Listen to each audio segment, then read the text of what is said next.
I'm honestly shocked that there was no coordination because even with the credit showing like written and directed by Ryan Johnson, in the back of my head I was thinking his I mean his name's there, but he didn't. He's working with working with like a blueprint that somebody else gave him, right? But apparently I thought no. So. I thought it was like there was a room where they're all together and they were like, okay, and then like a plan. It's gonna go this way. Or at least he had the ideas, but then it was collaborative from there where he's like, what if Snoke dies in this one? And they're like, oh, and then we can do this. But it does seem like they just sent him off and then he came back with something and they're like, I guess we'll figure it out after this. And it's like, why would you do it that way? There's so much riding on it financially. They were in the middle of building a theme park set in this timeline, which is such a horrible idea. It's so insane. I think part of that probably comes from how ballsy they were, just thinking like, you know what?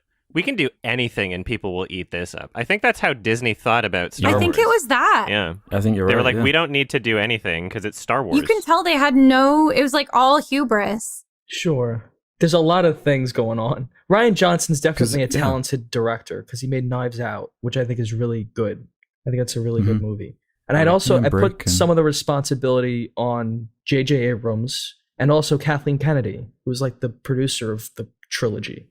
Mm-hmm. Wait, so do none of you guys like The Last Jedi? Am I the only one that likes it? I liked it at first, but I'm souring on it as time goes on because it. Oh, I loved it.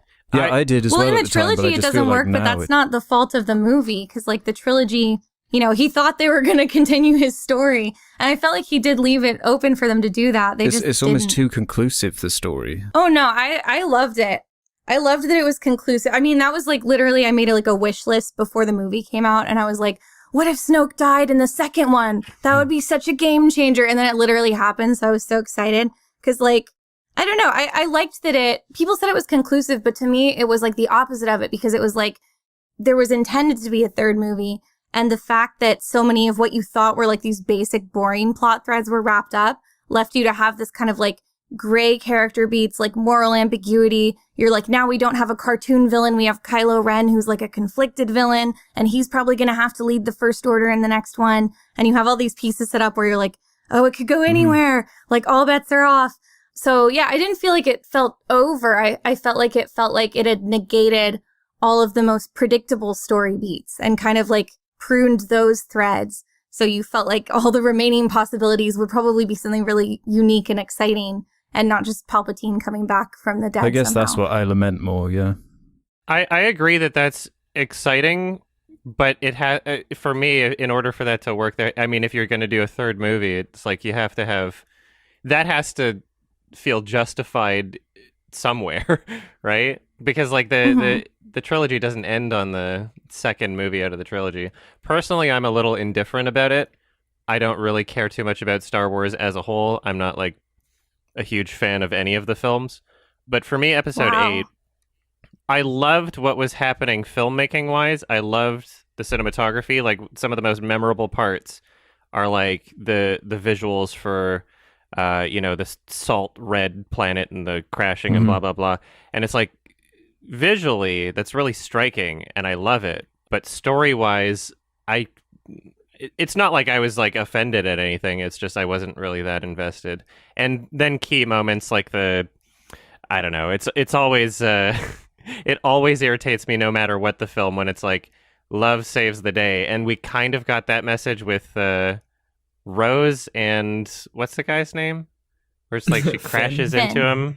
Oh, like Finn, that. yeah. That moment I was really like, bad scene though. That was an awful. I didn't scene, like that at all. Like that was a cringe moment for me. I couldn't. With the kiss, yeah, very strange. Well, I thought that was going to set up something that would happen in the third movie, but none of it did. Yeah, I was like, felt the that same way. line is going to be like a poignant line in the next movie that'll come back. Yeah. I had But so then many even Rose caveats. didn't come back effectively. Rose was just kind of gone in the next movie. Yeah. Yeah, they're too scared. of The backlash. complete Yeah. picture of the Yeah. trilogy makes each of the individual films worse.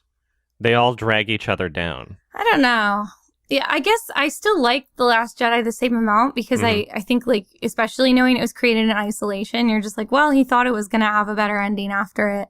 So I still like it the same, but I can't really enjoy watching it now because it is just, like, frustrating being like, oh, this effectively never had a sequel.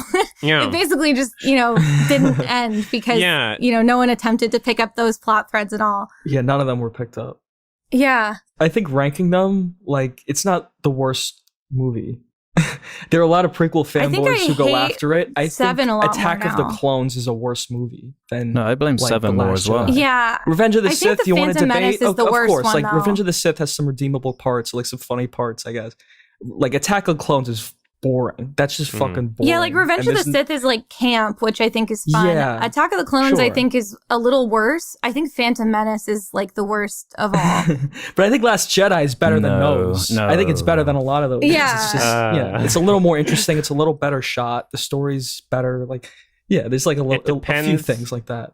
It depends on what characteristics you value. Because the people that love the prequel trilogies love space politics. And there's a lot of space politics in those movies, right? Even so, it's I don't know. The first one is so unwatchable. If I don't get any visuals out of the prequels. If I'm looking for some good, interesting visuals, I'm not really getting that out of the prequels because every shot looks so bad. Everything looks so fake. Yeah, I mean, it's just the constraints of the green screen where they have to just kind of be standing in front of a flat plane. Yeah, at all times. Constraints that George Lucas put on the movie himself.